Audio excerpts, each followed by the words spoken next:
আমরা ছাদে এসেছি, ছাদে রোদ পোহাচ্ছি আর নিচে তোমাদেরকে দেখাচ্ছি কারা রোদ পোহাচ্ছে। ওই দেখো নিচে বসে আছে এই যে একজন, এটা কি বলো তো, শেয়াল। আমার গলা এবার শুনতে পেয়েছে, চুট দিয়েছে। এদিকে দুটো শেয়াল আছে, ওরা দুজন বসে দেখছি রোদ পোহাচ্ছে ওখানটায় বসে। আমি হুট করে দেখলাম এই যে এখানে আরেকজন আছে, এইখানটায় আরেকজন বসে আছে, এই দেখো। এই আমি কথা বলাতে ওরা ওই জঙ্গলের মধ্যে ঢুকে গেল, এখান দিয়ে নদী দিয়ে দিনে রাতে, মানে দিনের বেলা দিয়েও সকালবেলা দিয়েও মানে শিয়ালে দৌড়াদৌড়ি করে, যেমন কুকুরে যাওয়া আসা করে সেরকম। তো এই যে এই দিক দিয়ে যায়, আর যখন সন্ধ্যাবেলা হয় তখন তো দৌড় তো দেয়, তার সাথে সাথে এমনভাবে চিৎকার করে গো, মানে মাঝে মধ্যে তো ওরা লড়াই করে, সেই লড়াইয়ে মানে ভয় লেগে যায়, মনে হয় যেন ঘরের মধ্যে ঢুকে চলে আসবে। আর আমার কথাটা বেঁধে যাচ্ছে, মানে ভীষণ শরীর খারাপ, গলা ফুলেছে, টনসিল, কয়েকদিন থেকে বুকে কফ টপ জমে গেছে, কথাটাও বেঁধে যাচ্ছে, ঠিক মতো বলতে পারছি না, খুব ভুগছি এই নিয়ে।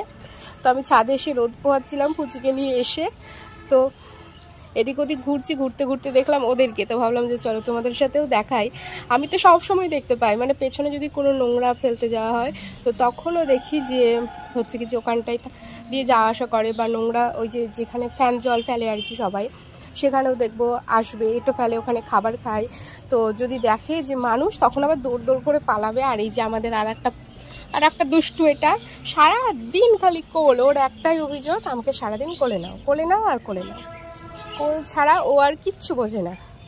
আর আমাদের ছাদে না প্রচুর কাঠবিড়ালির খুব উৎপাত হয়েছে, 6-7টা কাঠবিড়ালি আছে, বাচ্চা মা সব মিলে। তো ওদের জন্য খাবার না আনলে তো একদম ওই জামা কাপড় মেলা থাকে, ওই জামা কাপড়গুলোকে একদম খুটখুট করে কাটে। তো সেই জন্য জামা কাপড় যাতে না কাটে সেজন্য ওদেরকে খাবারও দেওয়া হয় ছাদে, ওই ভাত এনে এক সাইডে দেওয়া হয়, বা শুকনো মুড়ি রুটি এইসব এনে দেওয়া হয়। কাকগুলোও দেখছো ভীষণ উৎপাত করে, এই যে মানে ওরাও দেখে শালিক পাখি, পায়রা, প্রথমে পায়রা আসতো, তারপরে কাঠবেড়ালি, এখন দেখি সবাই চলে আসে, মানে যে যত আর কি পশু পাখি আছে।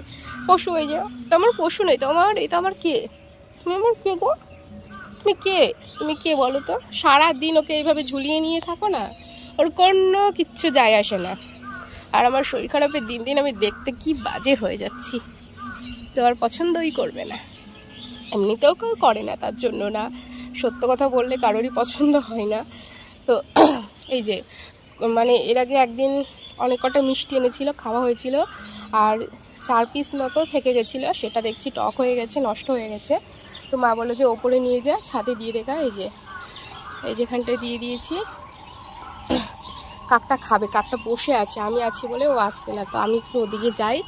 কাক, শালিক পাখি, পায়রা সবাই আসবে, কাঠবেড়ালি, মানে ছাদে যদি আচার রোদ্রে দেয়, সে আচারটাও শান্তিভাবে রোদ পাবে না, কাঠবেড়ালিতে পাখিতে এসে টুকটুক করে একটা করে নিয়ে পালাবে। সেই জন্য মা কিছু রোদেই দিতে চায় না, বলে যে তুই যখন বসে থাকবি তখন রোদে দিব। তো চলো আজকে তোমাদের সাথে এইটুকু শেয়ার করলাম। আর একটা জিনিস তোমাদের সাথে শেয়ার করছি, এই যে দেখতে পাচ্ছ একটা চালা আছে, আর তার উপরে বাবা পাটকুটি বেঁধে রেখেছে, এখানে ইনারা এসে বাসা করছে, কেননা ইনাদের এখন এটা ঘর হয়ে গেছে, কিচ্ছু করার নাই, আমাদের কিচ্ছু না, আমরা হচ্ছে ওদের বাসাতেই আমরা বাস করি আর কি। আমার বাসাতে ওরা বাস করে না, ওদের বাসাতে আমরা থাকি। সব কিছু লুট করে নেয় ওরা, ইঁদুর, টিকটিকি, পিঁপড়ে, আরশোলা, সব ওদেরই বাড়ি ঘর, বুঝলে, আমরা খালি ভাড়া থাকি। তো চলো টাটা করো পুচি, টাটা।